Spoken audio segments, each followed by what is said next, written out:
Ketika kita bisa melafalkan ayat-ayat Al-Quran dan bisa mengingat sedikit demi sedikit ayat-ayat Al-Quran, maka itu bukti Al-Quran telah dimudahkan oleh Allah lizikri, untuk dibaca, dihafalkan. Karena Al-Quran yang sejatinya, yakni bal huwa Qur'anum majid fi lauhim mahfuz. Al-Quran yang ada di Lauhil Mahfuz itu betapa berat, betapa besar, bahkan hitungan satu hurufnya saja tidak mampu dilafalkan oleh lisan makhluk yang hina ini, oleh lisan makhluk yang lemah ini.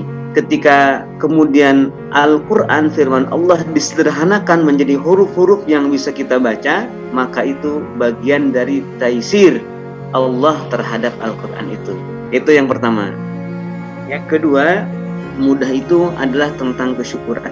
Semakin kita merasa yakin kepada Allah Subhanahu wa Ta'ala, semakin kita bersyukur dengan setiap apa yang telah Allah berikan kepada kita dalam berinteraksi dengan Al-Quran itu, maka semakin mudah rasanya. Begini, seseorang itu merasa sulit untuk makan, pertama karena belum lapar. Oleh karena itu barangkali kenapa Al-Quran ini terasa berat untuk dibaca, untuk dimurojaah, itu karena barangkali kita seleranya rendah gitu. Jadi lihat Quran itu nggak lapar gitu Bapak Ana, belum lapar. Sementara mukmin itu tidak ada yang paling menjadikannya berselera selain melebihi Al-Quran.